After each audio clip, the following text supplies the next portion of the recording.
مولاي صل وسلم دائما أبدا على حبيبك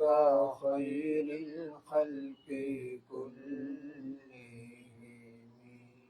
فكيف تنكر حبا بعدما شهدت به عليك عدول الدمع والسقم مولاي صل وسلم دائما أبدا على حبيبك خير الخلق كلهم جی باب هل يمضمض من اللبن. قال حدثنا يحيى بن بكير وقتيبة قال حدثنا الليث عن عقيل عن ابن شهاب عن عبيد الله بن عبد الله عن عتبة عن ابن عباس رضي الله عنهم أن رسول الله صلى الله عليه وسلم شرب لبنا فمضمض وقال إن له دسما الحديث. کیا دودھ کی وجہ سے کلی کرنی لازم ہوگی یا کی جائے گی؟ امام بخاری اپنی سند کے ساتھ بیان کرتے ہیں سے ابن شہاب سے، وصی عبید اللہ بن عبداللہ بن عتیبہ سے، وصی عبداللہ بن عباس رضی اللہ عنہ سے روایت کرتے ہیں کہ رسول اللہ صلی اللہ علیہ وسلم نے دودھ پیا، پھر آپ نے کلی فرمائی اور کہا کہ اس کا ان لہ دسمن، اس کے اندر تھندا ہوتا ہے، تو یہ کلی کرنے کی وجہ بیان فرما دی۔ معلوم ہوا کہ دودھ پیا جائے تو کلی کرنی چاہیے۔ باب الوضوء. یونس اور صالح بن کیسان نے زہری سے روایت کرنے میں مطابعت فرمائی ہے، تابعہو مطابعت کی ہے اکیل کی ابن شہاب زہری سے بیان کرنے میں۔ جی باب الوضوء من النوم أي هذا. حدثنا عبد الله بن يوسف قال أخبرنا مالك عن هشام عن أبيه عن عائشة رضي الله عنها أن رسول الله صلى الله عليه وسلم قال إذا نعس أحدكم وهو يصلي فليرقد حتى يذهب عنه النوم فإن أحدكم إذا صلى وهو ناعس لا يدري لعله يستغفر فيسب نفسه. باب ہے نیند کی وجہ سے وضو کرنا، اور جو شخص ایک دو اونگ یا نیند کا جھولا اس کو آ جاتا ہے تو اس وجہ سے وضو کا حکم۔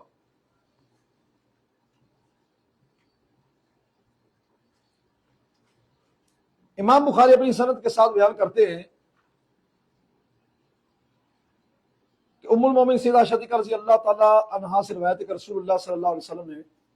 فرمایا کہ جب تم میں سے کسی کو نیند آئے اور وہ نماز پڑھ رہا ہو، اسے چاہیے کہ سو جائے، سو کر اٹھے حتیٰ کہ اس کی نیند چلی جائے، یعنی تھوڑی دیر 5 منٹ بھی نیند لے لی جائے تو اس کے اگر نماز کا وقت جانے والا تو پھر نہیں یہ کام کرے گا، فرض کم کم ضرور پڑے۔ پھر تم میں سے کوئی ایک جب نماز پڑھتے اسے اونگ آ رہی ہو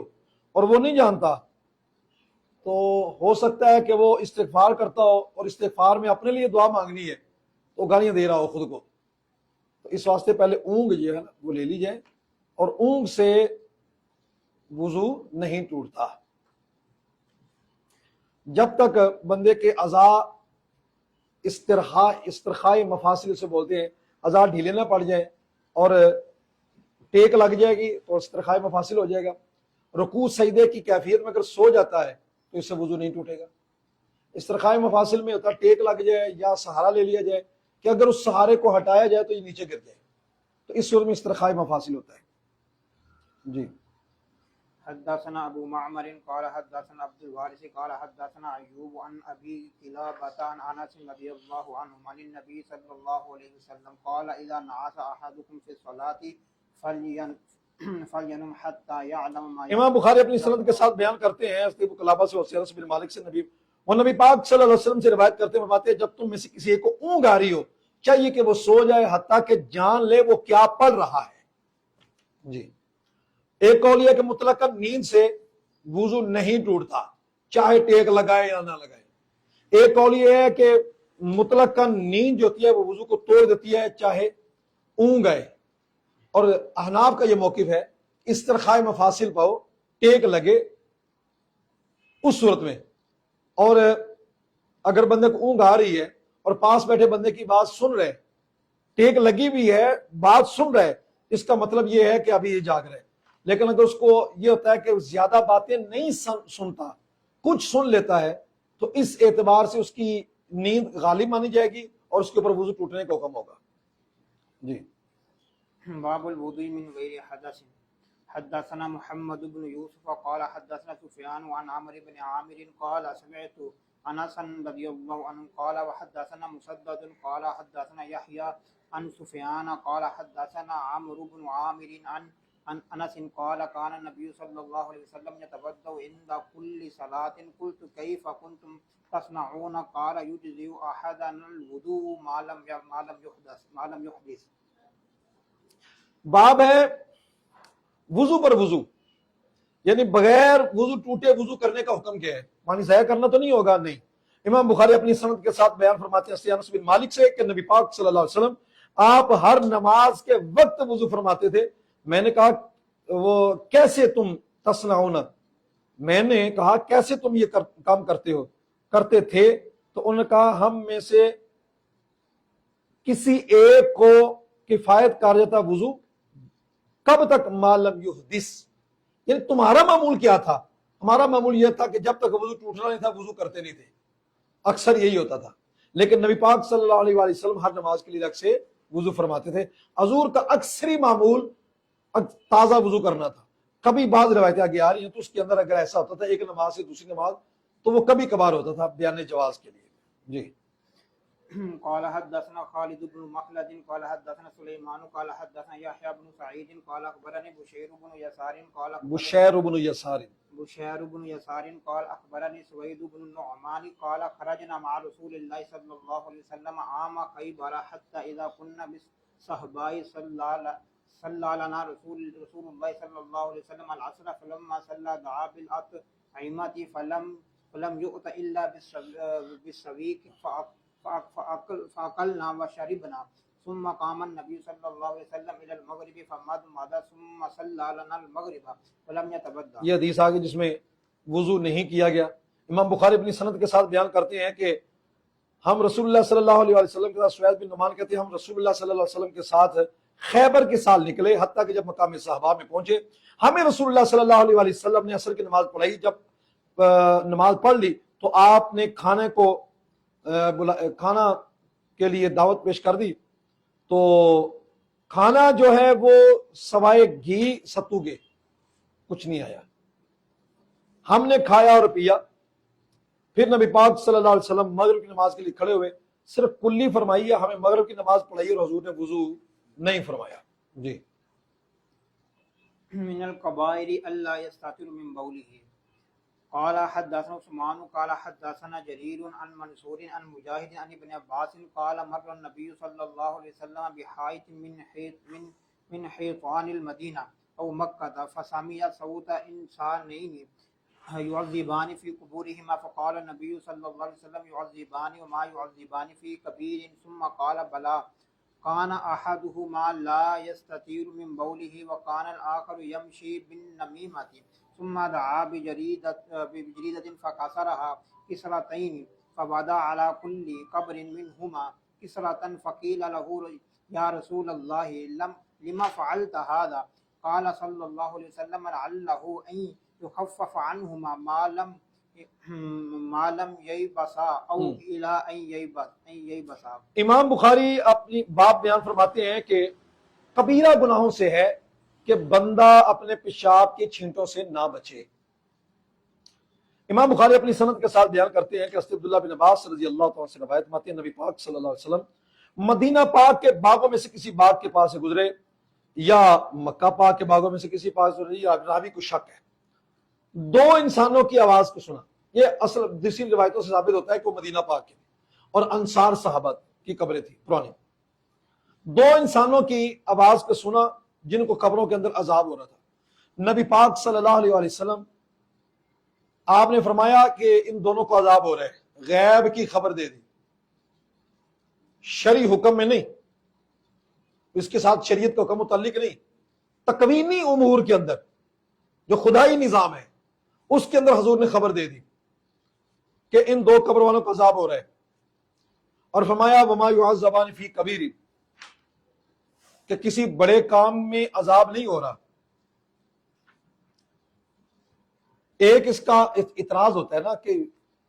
بڑے عذاب میں نہیں ہوتا، گناہ کبیرہ، یہ تو گناہ کبیرہ ہے جو آگے گناہ بیان کیے جا رہے ہیں، اور امام بخاری نے باقاعدہ مینا کبائر سے اس کو تعبیر کیا ہے، تو یہ کیسے ہو سکتا ہے کہ باب میں ہو کبائر اور آگے کہا جائے کہ وما يعذبان فی کبیر، یہ کبیرہ گناہ نہیں سے؟ تو اس کا ترجمے میں سمجھ آ جائے گی کہ ان کو جو عذاب دیا گیا ہے وہ ایسے گناہ میں تھا جس کو وہ بڑا نہیں سمجھتے تھے، وہ اس کو معمولی لیتے تھے۔ ایک اس کی تعبیر یہ ہے، اور دوسرا یہ ہے کہ انہیں یہ تھا کہ بھئی ایسا کرنے کے اندر کوئی برائی نہیں ہوگی، اس لیے کرتے رہے۔ اللہ اکبر، یا وہ اس کو کبیرہ سمجھتے نہیں تھے۔ ثم قال، پھر کہا کہ ہاں ان میں سے ایک جو تھا وہ پیشاب کے چھینٹوں سے نہیں بچتا تھا، اور دوسرا چغلی کرتا تھا، لگائی بجائی، ادھر غیبت کسی کے ساتھ کسی تیسرے بندے کی وہ ہو گیا گلا، اس کے بعد اس گلے کو اٹھا کر خود گلا کیا یا کسی نے گلا کیا تھا، اس گلے کو اگر ٹرانسفر کر دیا، یہ گلا کو ٹرانسفر کرنے کو چغلی کہتے ہیں۔ فلانا بندے کو دیکھا جی وہ نماز پڑھ رہا تھا، یہ چغلی نہیں ہے۔ ایسی بات جو اس کے سامنے کی جائے اسے بری لگے، وہ کسی غیر تک پہنچانا، یہ ہوتی ہے چغلی، چغل ماری نا چغلی۔ ثم دعا بجریدۃ، پھر حضور صلی اللہ علیہ وسلم ایسے گزر جائے، آپ نے کھجور کی ایک شاخ منگوائی، اس کے 2 ٹکڑے کیے، ان دونوں میں سے ہر ایک کی کور پر ایک ایک ٹکڑا لگا دیا۔ حضور سے پوچھا گیا حضور آپ نے ایسا کیوں کیا؟ صدقے جائیں ان صحابی کے، اگر وہ نہ پوچھتے تو اچھے بھلے سنی مسلمانوں کو جو بدعتی کہنے والے ہیں ان کے لیے دلیل بن جانی تھی کہ بس وہ حضور بہتر سمجھتے تھے، وہ نور نبوت سے فیصلہ کیا گیا تھا۔ نبی پاک صلی اللہ علیہ وسلم نے فرمایا میں نے یہ کام اس لیے کیا ہے لعلہ ان یخفف عنہما ما لم ییبسا، میں نے اس لیے ان سے کیا ہے تاکہ اس کی برکت سے جب تک یہ خشک نہیں ہوں گے اس وقت تک قبر والے کا عذاب ٹلتا رہے گا، تخفیف ہوتی رہے گی۔ ملا علی قاری نے اس حدیث کے تحت یہ لکھا کہ قبروں کے اوپر پھول ڈالنے کا ثبوت یہی حدیث ہے جس سے قبر والوں کو ثواب پہنچتا ہے۔ وَإِن مِّن شَيْءٍ إِلَّا يُسَبِّحُ بِحَمْدِهِ وَلَٰكِن لَّا تَفْقَهُونَ تَسْبِيحَهُمْ، ہر چیز اللہ کی تسبیح کہتی ہے لیکن تم اللہ کی تسبیح کو جانتے نہیں ہو، ہر چیز اللہ کی تسبیح کہتی ہے۔ تو مقصود کہنے کا یہ ہے، ایک تو باپ کے ساتھ مناسبت اس حدیث کی یہ کہ پیشاب کے چھینٹوں سے نہ بچنا یہ گناہ کبیرہ سے ہے، اور دوسرا یہ مسئلہ سمجھ آ گیا کہ فوت شدہ کو ثواب ملتا ہے، فوت شدہ کو بعد والوں سے فائدہ ملتا ہے، فوت شدہ کی قبر پر پھول ڈالے جائے فائدہ ملتا ہے۔ یہ جی خاص کی قبروں پر ڈالے جاتے ہیں، بابوں کی قبروں پر ڈالے جاتے ہیں، تو دنیا داروں کی قبروں پر نہیں ڈالے جاتے، ڈالے جاتے ہیں۔ پھر سوال کیا جائے کہ نہیں جی اس میں یہ اگر وہ بخشے ہوئے ہیں تو ان کو ضرورت ہی نہیں ہے، پھول ڈالنے کی ضرورت ہی نہیں ہے، یہ تو گناہ گاروں کے لیے ہے۔ چلو کچھ تو مانے نا۔ اب سوال یہ ہے کہ اگر یہی بات ہو تو پھر تم کہو گے حضور پر درود شریف کیوں پڑھتے ہو؟ کیونکہ درود پڑھنے کے اندر بلندی درجات ہے یا مغفرت کی دعا ہے، تو ضرورت ہی نہیں ہے۔ حضور تو بخشے کیا، بخشانے والے ہیں، لیکن پھر بھی پڑھا جاتا ہے درود شریف کہ نہیں؟ اس لیے کہ جب مغفرت مکمل ہو جاتی ہے تو پھر درجات میں بلندی شروع ہو جاتی ہے اور اس کی کوئی انتہا نہیں ہے۔ خام خواہ مسلمانوں کے عقائد کو پھسلانے کے لیے ایسے ہیلے بہینے ہوچے ہتھ کنڈے استعمال کرنے یہ ٹھیک نہیں ہوتا۔ جی باب ما جاء في غسل البول وقال النبي صلى الله عليه وسلم لصاحب القبر قال لا يستتر من بوله ولم يذكر سوى بول الناس قال حدثنا يعقوب بن ابراهيم قال حدثنا اسماعيل بن ابراهيم قال حدثني روح بن القاسم قال حدثنا عطاء بن ابي ميمونه عن انس بن مالك رضي الله تعالى عنه قال كان النبي صلى الله عليه وسلم اذا تبرز لحاجته اي اتيته بماء فيغتسل به. اور ایک روایت میں فیغسل بہ بھی ہے. باب ہے پیشاب کو دھونے میں. اور نبی پاک صلی اللہ علیہ وسلم نے قبر والوں کے بارے میں فرمایا کہ یہ پیشاب کے چھینٹوں سے نہیں بچتا تھا، اور حضور نے لوگوں کے پیشاب کے علاوہ کا ذکر نہیں فرمایا. امام بخاری اپنی سند کے ساتھ بیان کرتے ہیں انس بن مالک رضی اللہ عنہ کہ رسول اللہ صلی اللہ علیہ وسلم جب آپ اپنی حاجت کو پورا فرماتے، حاجت کے لیے ظاہر ہوتے اپنی حاجت کے لیے، تو کہتے میں جب حضور کو دیکھا کہ قضاء حاجت کے لیے جا رہے ہیں، میں برتن لیتا، اس میں پانی ڈالتا، لوٹا وغیرہ، تو حضور کے پیچھے بھی چلتا. پھر حضور صلی اللہ علیہ وسلم جب قضاء حاجت سے فارغ ہوتے تو حضور صلی اللہ علیہ وسلم اس سے پھر آپ وضو فرما لیتے، ہاتھ دھو لیتے. یہ آپ کا عمل تھا. یہ جو حدیث بیان کی کہ باب کے اندر ہی کہ صاحب قبر جو تھا وہ پیشاب کے چھنٹوں سے نہیں بچتا تھا، تو یہ بری بات ہے. اور آگے جو باب بیان کیا گیا ہے اس کے اندر باقاعدہ یہ ہے کہ پیشاب کی وجہ سے جو ضرورت پیش آتی ہے دھونے کی وہ دھویا جاتا تھا. اب باب اور اس والی حدیث میں مناسبت یہ کہ وہ چھینٹوں سے بچتا نہیں تھا، اسے چاہیے تھا دھوتا تو بچ جاتا. اور آپ ذرا غور کریں گے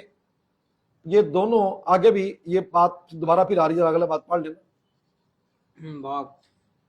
قال حدثنا محمد بن المثنى قال حدثنا محمد بن حازم قال حدثنا الأعمش عن مجاهد عن طاووس عن ابن عباس رضي الله عنهم قال مر النبي صلى الله عليه وسلم بقبرين فقال إنهما لا يعذبان وما يعذبان في كبير أما أحدهما فكان لا يستتر من البول وأما الآخر فكان يمشي بالنميمة ثم أخذ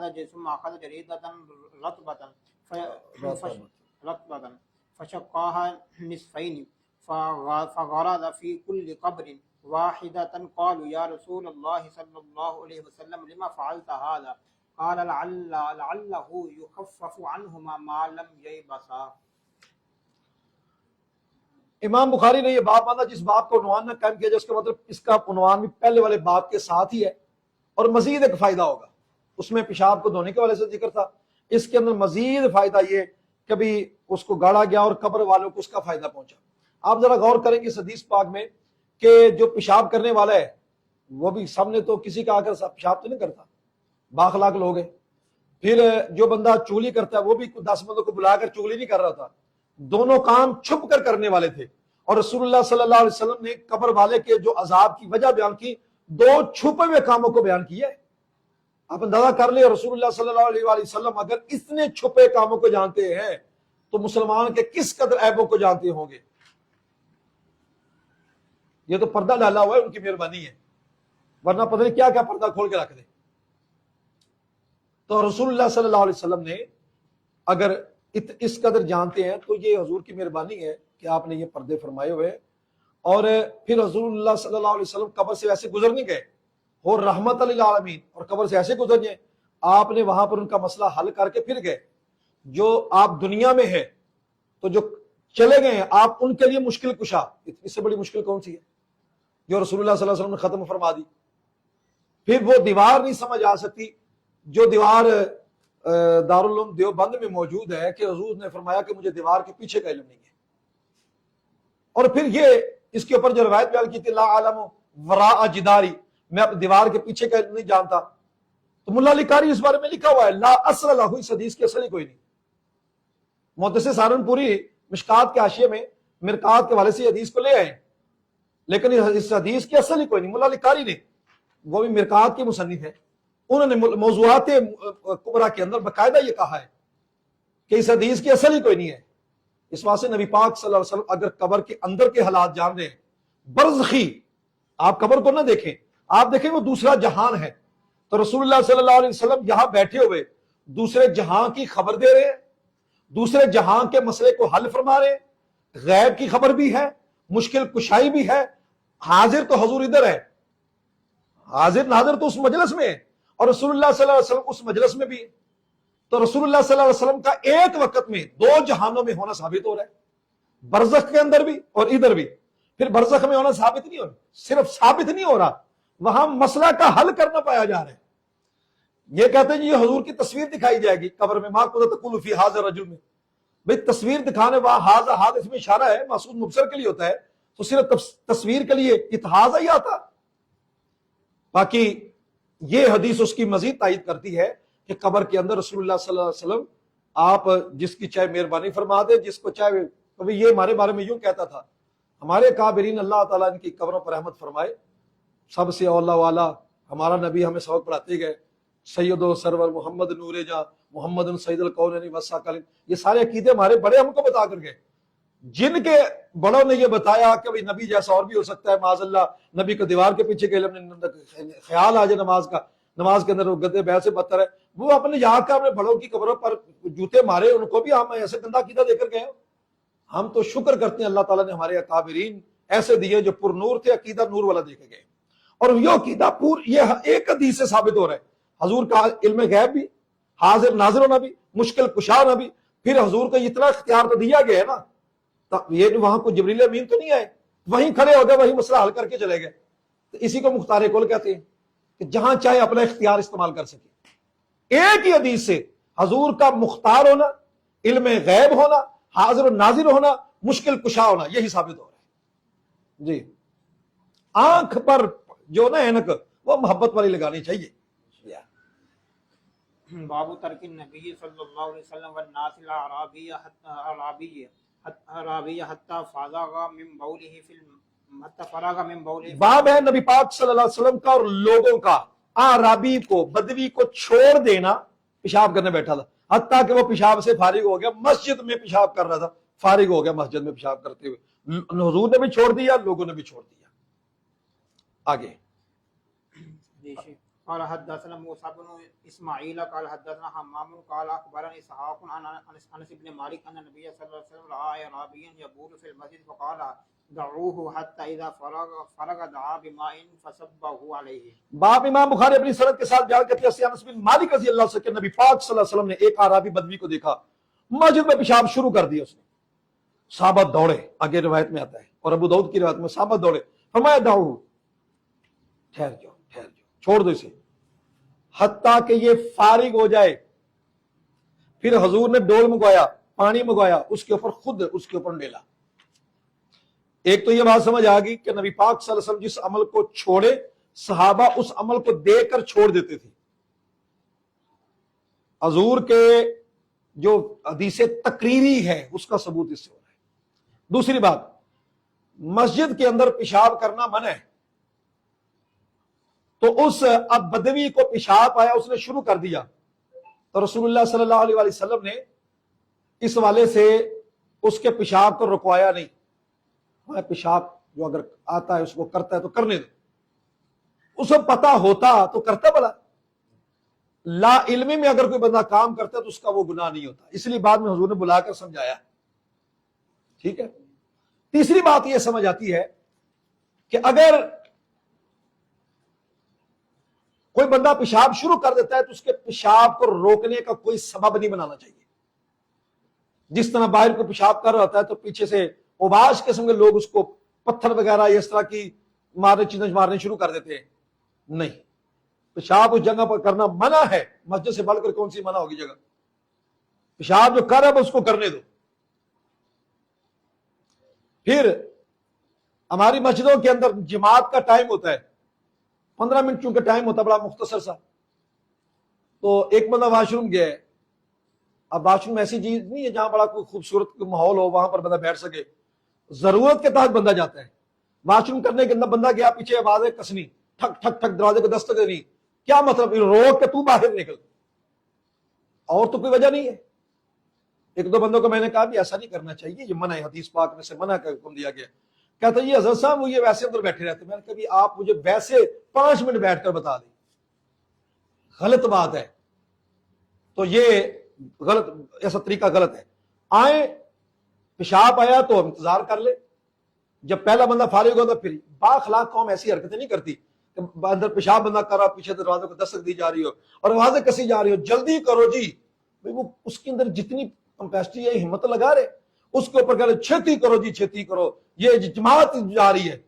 مطلب حدیث پاک میں آتا ہے کہ جو ایسی ضرورت کے پیش نظر آیا، اس نے آ کر اپنے طریقے سے اطمینان سے نماز پڑھی۔ وہ دوڑ رہے تھے نا صحابہ کرام جماعت کے لیے، انہوں نے فرمایا سکون سے آؤ، جو پال ہو گئے وہ جماعت کی ثواب مل جائے گا، جس سے جماعت چلی گئی، آیا جماعت کے شوق میں وجہ بن گئی کوئی ایسی، اس کو جماعت کا ثواب مل جائے گا۔ اس واسطے اس طرح کی بد اخلاقی مسجد کے اندر کرنی، مسجد کا ماحول خراب کرنا، یہ اچھی بات نہیں۔ رسول اللہ صلی اللہ علیہ وسلم مسجد کے اندر پیشاب کر رہے ہیں، اس کو نہیں روک رہے۔ اب یہ ہے کہ طبی طور پر اس کے بڑے نقصانات ہو سکتے ہیں، پیشاب کو روکا جائے، پہلے آ رہا آئے ہوئے پیشاب کو روکنا یہ بھی نقصان دے، اور پیشاب کو کرنا شروع کر دیا پھر روک دینا، یہ تو بہت خطرناک ہوتا ہے۔ تو رسول اللہ صلی اللہ علیہ وسلم ہر والے سے رحمت للعالمین نے آپ نے یہ اس لیے فرما دیا کہ اس کو روکو نہیں۔ بعد میں رسول اللہ صلی اللہ علیہ وسلم نے پھر پانی انڈیل دیا، رسول اللہ صلی اللہ علیہ وسلم نے پانی انڈیل دیا۔ جب پانی انڈیلا تو آقا کریم صلی اللہ علیہ وآلہ وسلم آپ نے یہ نہیں فرمایا کہ تم انڈیلو، خود انڈیلا، پھر تربیت فرمائی۔ یعنی ایک تبلیغ کے لیے باقاعدہ آپ کو تھوڑی عاجزی کرنی پڑے گی۔ جب اس کے سامنے پانی انڈیلا نا تو وہ محسوس کرنے کا، آپ نے فرمایا یہ مسجد ہے، یہ نجاست کو متحمل نہیں ہوتی۔ پانی ڈیل دیا، مسجد پاک، کچی جگہ ہوتی تھی۔ اب سوال اٹھتا ہے کہ جگہ اگر خشک ہو جاتی تو پاک تو اس نے پھر بھی ہو جانا تھا۔ پانی سے پاک ہونا یہ امام شافعی وغیرہ کے نزدیک شرط ہے، امام مالک اور امام اعظم حنیفہ رحمۃ اللہ نزدیک پانی سے پاک ہونا شرط نہیں ہے، ویسے بھی پاک ہو سکتی ہے جگہ۔ مبسوط کے اندر اس کے اندر کلام کیا گیا، ہدایہ کے حاشیے کے اندر یہ باقاعدہ کہا گیا کہ جہاں تیمم کیا جاتا ہے اس جگہ اگر نجاست اور خشک ہو کر اثر اس کا ختم ہو جائے، وہاں نماز پڑھ سکتے ہیں لیکن تیمم نہیں کر سکتے۔ لیکن اس کے اوپر حاشیے میں کلام کیا گیا ہے کہ بھائی جو چیز جگہ پاک ہو جاتی ہے، فَتَيَمَّمُوا صَعِيدًا طَيِّبًا، اگر وہ پاک ہے تو نماز پڑھی جا سکتی ہے، اگر وہ پاک نہیں ہے تو وہاں پر نماز بھی نہیں پڑھی جا سکتی اور تیمم بھی نہیں کیا جا سکتا۔ تو ایک ہی لیول ہے سب کے لیے۔ تاہم رسول اللہ صلی اللہ علیہ وسلم نے وہاں پر پانی بہایا اس لیے کہ وہ جلدی صفائی ہو جائے، بدبو فوراً ختم ہو جائے۔ اگر وہ ایسے اس کو خشک ہونے موقع دیتے اتنی دیر تو بدبو پھیلتی رہتی، اور یہ حضور کو پسند نہیں ہے۔ جی آگے۔ باب صب الماء الى البول في المسجد قال حدثنا ابو اليماني جی قال حدثنا ابو اليماني قال اخبرنا شعيب عن الزهري قال اخبرني عبيد الله بن عبد الله بن عتبة بن مسعود ان ابا هريرة رضي الله عنه قال قام اعرابي فبال في المسجد فتناوله الناس فقال لهم النبي صلى الله عليه وسلم دعوه وحريقوا على بوله سجلا من ماء او ذنوبا من ماء فإنما بعثتم ميسرين ولم تبعثوا معسرين۔ باب ہے پانی کو انڈیلنا پیشاب پر فی المسجد، مسجد میں۔ باب ہے پانی کو انڈیلنا مسجد، جو پہلے حدیث گزری اسی کی تفصیل کے ساتھ ہے۔ امام بخاری اپنی سند کے ساتھ بیان کرتے ہیں اس کے عبداللہ بن عتبہ بن مسعود سے کہ ابو ہریرہ رضی اللہ تعالیٰ عنہ فرماتے ہیں کہ ایک بدوی مسجد میں کھڑا ہو گیا، یعنی پیشاب کھڑے ہو کر، تو لوگوں نے اسے پکڑنے کے لیے دوڑے۔ نبی پاک صلی اللہ علیہ وسلم نے فرمایا دعوہ، اس کو چھوڑ دو، وحریقوا علی بولہ سجلا، اس کے پیشاب پر پانی کا ایک ڈول ڈال دو، یا ذنوبا مما، حریق سجلن لفظ بولا یا ذنوبا بولا، پانی کا ایک ڈول ڈال دو، ڈول ڈال دیا گیا۔ تو پھر حضور نے آگے جو جملہ فرمایا تم بھیجے گئے ہو آسانی پیدا کرنے کے لیے، مشکلات پیدا کرنے کے لیے نہیں بھیجے گئے۔ بھائی اس دور کے اندر اگر مسائل تصویر وغیرہ سے بچنا اور مووی وغیرہ سے بچنا مشکل ہے کہ نہیں؟ جب تک یہ ممکن تھا اس وقت تک فقہاء نے اس کو نجائز ہی کہا، اور اس وقت تک نجائز تھا کیونکہ عموم بلوا نہیں تھا۔ جب عموم بلوا ہوا تو پھر وہ حدیث میں تخصیص کر دی گئی، یہ آگے نشر و عرف میں پڑھیں گے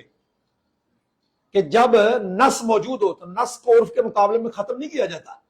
عموم بلوا کی وجہ سے نص کو ختم نہیں کیا جاتا، اس میں تخصیص کر دی جاتی ہے عرف عام کے اندر، اور عموم بلوا کے اندر یہ اللہ نے صلاحیت رکھی ہے کہ وہ نص کے اندر عموم کی تخصیص کر دیتی ہے لیکن نص کو خاص نہیں کریں گے۔ نص کی تخصیص کیا رہے گی کہ نبی پاک صلی اللہ علیہ وسلم کے زمانہ اقدس کے اندر جو تصاویر ہوتی تھی وہ ہوتی تھی جو ہاتھ سے بنتی تھی، باقاعدہ جن کے مجسمے ہوتے تھے جو یا باقاعدہ وہ جو دھاگے وغیرہ سے پرو کر تیار کرتے تھے۔ اب وہ اپنی اصل پر چلا جائے گا کہ حضور صلی اللہ علیہ وسلم کے زمانہ اقدس میں جو منع تھا اس اعتبار سے بات کی گئی ہے، اور اس زمانے کے اعتبار سے جو بات ہے اس کا ذکر نہیں کیا گیا۔ بات سمجھ آ رہی ہے؟ تو تمہیں آسانی کے لیے بھیجا گیا ہے، مشکلات کے لیے نہیں بھیجا گیا۔ قال حدثنا عبدان قال اخبرنا عبد الله قال اخبرني يحيى بن سعيد قال سمعت انس بن مالك رضي الله عنه عن النبي صلى الله عليه وسلم بهذا حدثنا خالد وحدثنا التحويل قال وحدثنا خالد وحدثنا سليمان عن يحيى بن سعيد قال سمعت انس بن مالك رضي الله عنه قال جاء اعرابي فبال في طائفة المسجد فزاجره الناس فنهاهم النبي صلى الله عليه وسلم فلما قضى بوله امر النبي صلى الله عليه وسلم بذنوب من ماء فهريق عليه۔ امام بخاری اپنی سند کے ساتھ دوسری روایت پیش کرتے ہیں کہ میں نے انس بن مالک کو سنا، وہ نبی پاک صلی اللہ علیہ وسلم سے فرماتے تھے، اور دوسری سند جو یحییٰ بن سعید سے، ایک تو پہلی سند کے اندر ہستے عبداللہ لے کر آئے اور یہ ہستے سلیمان جو یحییٰ بن سعید سے آتے ہیں، وہ کہتے ہیں میں نے انس بن مالک کو یہ فرماتے سنا کہ وہ کہتے آرابی ایک بدوی آیا، اس نے پیشاب کیا فی طائفۃ المسجد، مسجد کے کنارے میں، لوگوں نے اسے دوروں سے جھڑکنا شروع کر دیا، او کیا کر رہے ہو، جھڑکنا شروع کر دیا۔ نبی پاک صلی اللہ علیہ وسلم نے ان کو منع کر دیا، کیوں جھڑک رہے ہو؟ جب اس نے پیشاب کر لیا تو نبی پاک صلی اللہ علیہ وسلم نے پانی کے ڈول منگوائے، پہلے روایت میں ڈول کا تھا، یہاں ڈول ایک سے بڑھ کر، بس اس کے اوپر پانی ڈالا گیا۔ تو یہ بعید نہیں کہ نبی پاک صلی اللہ علیہ وسلم نے باقاعدہ ڈول منگوائے اور پھر آپ نے خود بہایا ہو، یا آپ نے ڈول پکڑ کر کسی کو پکڑایا ہو، تو اس کے اندر شمولیت جو ہو جاتی ہے وہ بھی اس میں شامل ہو جاتا ہے۔ جس طرح غسل کرانے والوں میں حضرت علی تھے، مراد یہ تھا کہ وہ غسل کا جو سامان تھا بی بی فاطمہ زہرا کے لیے جو دیا جا رہا تھا باہر سے پانی بھر کر دینا، تو یہ بھر کر پانی دینے والوں میں سے، تو سامان مہیا کرنے والا بھی اس فعل کے اندر شامل کیا جاتا ہے۔ جی باب بول الصبيان قال حدثنا عبد الله بن يوسف قال اخبرنا مالك عن هشام بن عروة عن أبيه عن عائشة رضي الله عنها ام المؤمنين انها قالت اتي رسول الله صلى الله عليه وسلم بصبي فبال على ثوبه فدعا بماء فاتبعه اياه۔ جی آگے۔ قال حدثنا عبد الله بن يوسف قال اخبرنا مالك عن ابن شهاب عن عبيد الله بن عبد الله بن عتبة عن ام قيس بنت محسن انها اتت بابن لها صغير لم يأكل الطعام الى رسول الله صلى الله عليه وسلم فجلسه رسول الله صلى الله عليه وسلم في حجره فبال على ثوبه فدعا بماء فنضحه ولم يغسل۔ امام بخاری باب فرماتے ہیں کہ بچے کا پیشاب کر دینا، اس کو پاک کرنے کا کیا طریقہ ہوگا، اس کے بارے میں حضور کا کیا فرمان ہے۔ دو حدیثیں لے کر آئے، ایک ام المومنین، امام بخاری اپنی سند کے ساتھ روایت کرتے ہیں ام المومنین سیدہ عائشہ صدیقہ رضی اللہ تعالیٰ عنہا سے، آپ فرماتی ہیں حضور صلی اللہ علیہ وسلم کی بارگاہ میں ایک بچہ پیش کیا گیا، برکت کے لیے بچے حضور کی بارگاہ میں پیش کر دیے جاتے، اس نے آپ کے کپڑوں پر پیشاب کر دیا، آپ نے پانی منگوایا تو ظاہر بات پانی منگوا کر اس کو پھر باقاعدہ دھو دیا، دوسری پانی اس کے پیچھے کر دیا، یعنی پانی خاص اوپر اس کو بہا دیا اس کے اوپر پیشاب کے پیچھے، فَأَتْبَعَهُ إِيَّاهُ، پہلے پیشاب آیا اس کے پیچھے پانی آ گیا، اس کے اندر کھرچنے کا رگڑ رگڑ کر دھونے کا کوئی ذکر نہیں ہے، ٹھیک ہو گیا۔ اگلی روایت میں امام بخاری اپنی سند کے ساتھ بیان فرماتے ہیں ام قیس بنت میسن سے کہ وہ کہتی ہیں کہ ان کا چھوٹا بچہ تھا کہ وہ چھوٹے بچے کو حضور کی بارگاہ میں لے کر آئے جو کھانا نہیں کھاتا تھا، حضور کی بارگاہ میں لے کر آئے، رسول اللہ صلی اللہ علیہ وسلم نے اسے اپنی گود میں بٹھایا، اس نے آپ کے کپڑوں پر پیشاب کیا تو آپ نے فدعا بمائن، تو آپ نے پانی منگایا، فنادہ، اس پانی کو اپنے کپڑوں پر بہایا، اور ولم یغسلہ، اور اس کھلا نہیں دھویا، پانی بہایا اور کھلا۔ اب یہ مسئلہ ہے، ذرا اس پر قابل غور بات ہے، نادہ کے معنی کے اوپر بڑی بات ہوئی، پہلے یہ مسئلہ سمجھ لیں، ہمارے ائمہ کا اس بارے میں اختلاف ہے۔ امام شافعی رحمۃ اللہ علیہ اس بات کے قائل ہے کہ بچے کا جو پیشاب ہے، چھوٹا بچہ شیر خان کہتے ہیں اس کا بچہ وہ پیشاب پاک ہوتا ہے، چھوٹی بچی کا جو پیشاب ہے وہ چونکہ پھیلتا ہے وہ ناپاک ہوتا ہے۔ اول تو اس تقسیم کے اوپر کوئی اس بات سمجھ نہیں آ سکی ایسی تقسیم کیوں ہے، بچہ ہے یا بچی ہے، انسانی مشینری سے گزر کر آیا ہے، پیشاب کرے گا وہ ناپاک ہی ہوگا، اس کی دلیل یہ حدیث پاک ہے، پیشاب کیا بچے نے، نبی پاک صلی اللہ علیہ وسلم پانی بہایا، ایک بات۔ دوسری بات یہ کہ بچے کے پیشاب کے بارے میں نبی پاک صلی اللہ علیہ وسلم نے یہاں پر باقاعدہ جو آتا ہے کہ ابن اللہ، چھوٹا بچہ، بیٹا،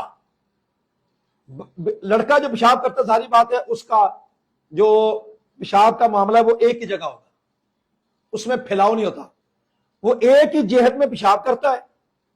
اسی واسطے اس کو دھونا آسان ہوتا ہے، اس میں صرف پانی بہانا ہوتا ہے، اتنے کافی ہوتا ہے۔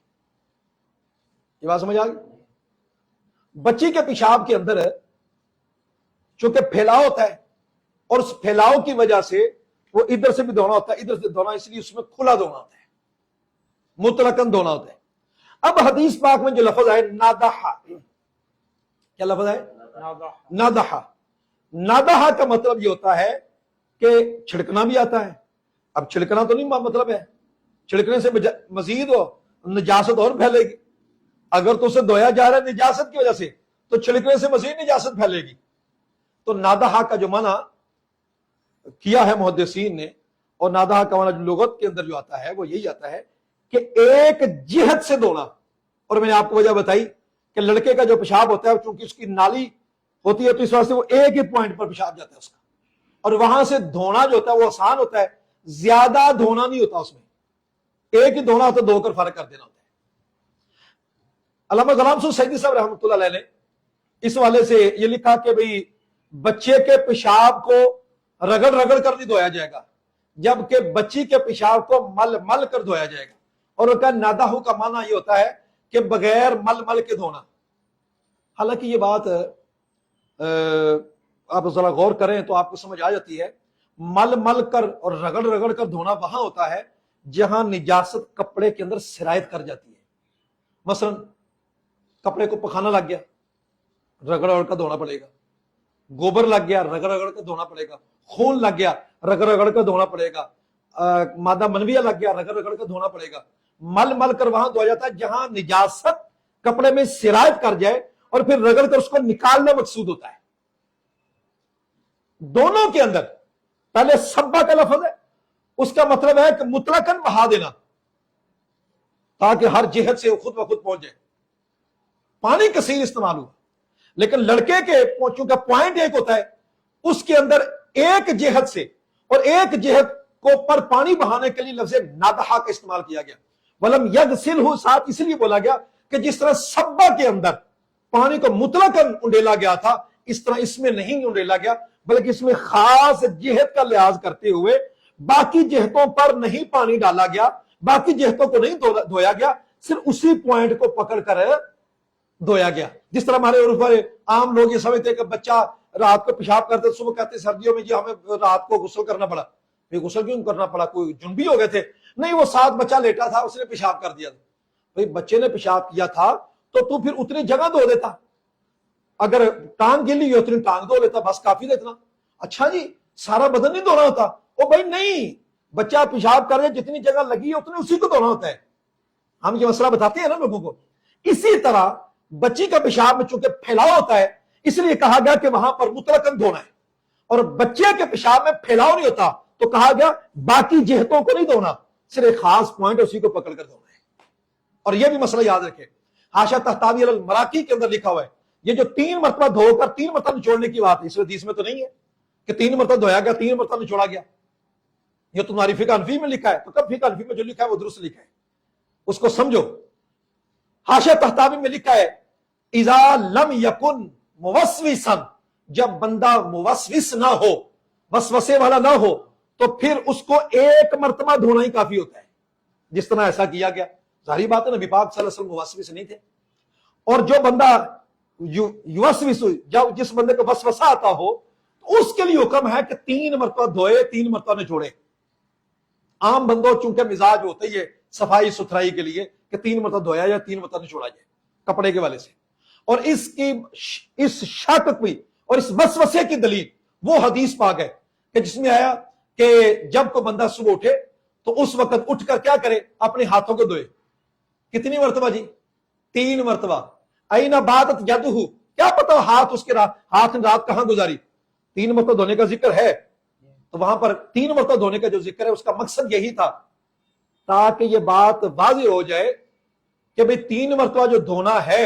اس کا مطلب یہ ہے کہ چونکہ وسوسہ تھا، شک تھا، اینا بات یدہ والی بات ہے، تو جہاں پر شک اور وسوسہ ہوگا وہاں 3 مرتبہ کیا جائے گا تاکہ تسلی ہو جائے۔ یہ ہے اس کی دلیل۔ آگے چلے جی۔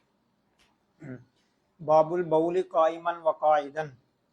قال حدثنا آدم قال حدثنا شعبة عن الأعمش عن أبي وائل عن حذيفة رضي الله عنهم قال أتى النبي صلى الله عليه وسلم سباتة قوم فبال قائما ثم دعا بماء فجئت بماء فتوضأ۔ باب ہے پیشاب کرنا کھڑے ہو کر اور بیٹھ کر۔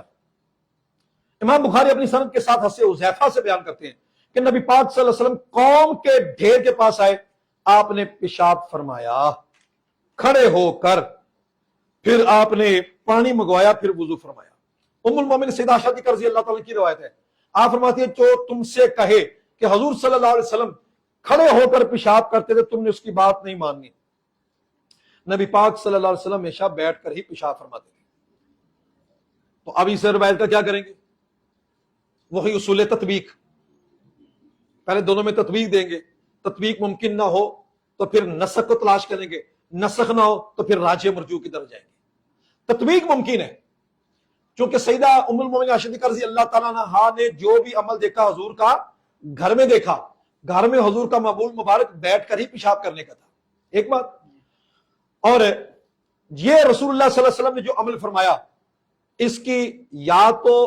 آپ نے بیان جواز کے لیے، کسی بندے کو اگر عذر پیش آتا ہے تو وہ کیا کرے، عذر کے پیش نظر رسول اللہ صلی اللہ علیہ وسلم نے یہ جواز ہے۔ تبھی کسی حضور کتنے امتی ہوں گے، کسی بندے کو گینٹھیا کا مسئلہ ہو، کسی بندے کو کمر کے موروں کا مسئلہ ہو، وہ بیٹھ نہ سکتا ہو، اس کے لیے کیا حکم ہوگا، حضور کی سنت کیا ہوگی؟ رسول اللہ صلی اللہ علیہ وسلم کی سنت سامنے آئے گی کہ رسول اللہ صلی اللہ علیہ وسلم نے بیان جواز کے لیے یہ عمل بھی فرمایا ہے۔ قوم کا ڈھیر پر آپ کو کھڑے ہونے کی ضرورت پیش کیوں آئی؟ ایک وجہ یہ کہ نیچے اگر رسول اللہ صلی اللہ علیہ وسلم بیٹھتے تو پھر یہ ہونا تھا کہ آپ کے سطر کا مسئلہ بن جانا، جیسے اگلی روایت میں بھی آ رہا ہے کہ آپ نے سطر کے پیش نظر اگر بیٹھتے تو ظاہری بات کپڑا اٹھانا پڑنا تھا، تو پھر سطر آپ نے اردا گرد پیچھے اپنے ایک صحابی کو کھڑا کر لیا، وہ آپ کی ایڑیوں کے ساتھ کھڑے ہوگا منہ دوسری طرف کر کے، اور آپ باقی حضور صلی اللہ علیہ وسلم نے پردہ کر کے پیشاب فرما لیا۔ ایک تو پردہ تھا، پردے کی وجہ سے ایسا کیا گیا۔ نمبر 2، رسول اللہ صلی اللہ علیہ وسلم آپ اگر وہاں بیٹھتے تو بیٹھنے کی پوزیشن میں وہ نیچے ہونا تھا اور چھینٹیں اڑ کر واپس آنی تھی، اس لیے رسول اللہ صلی اللہ علیہ وسلم نے طہارت کے پیش نظر کھڑے ہو کر ایسا عمل فرمایا۔ اور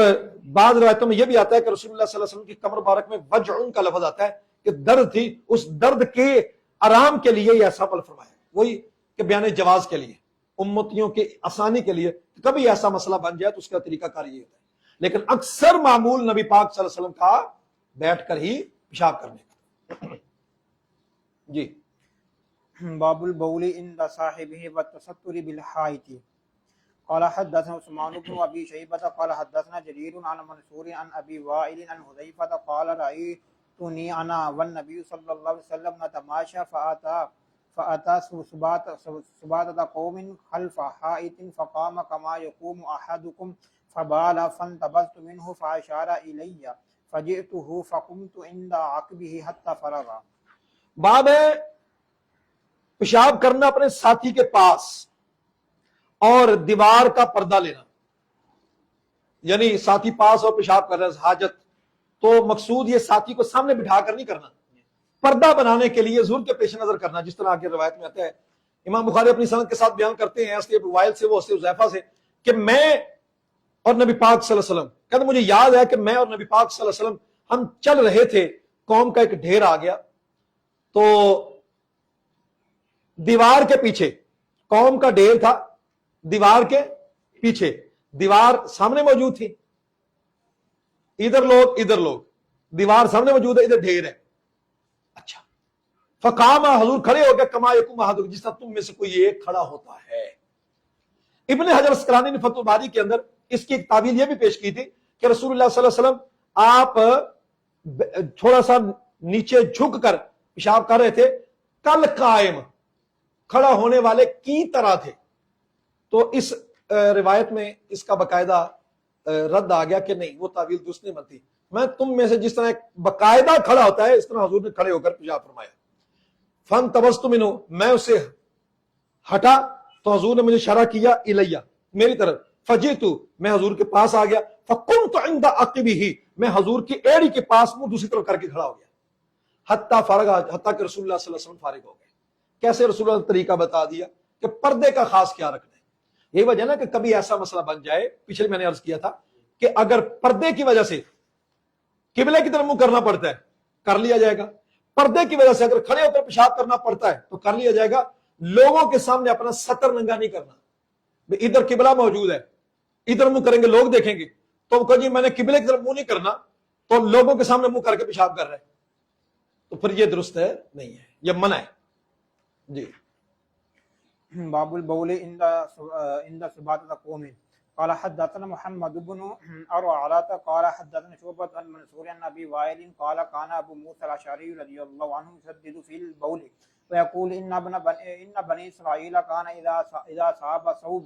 أحدهم قرضه فقال حذيفة ليته أمسك أتى رسول الله صلى الله عليه وسلم سباطة قوم فبال قائما۔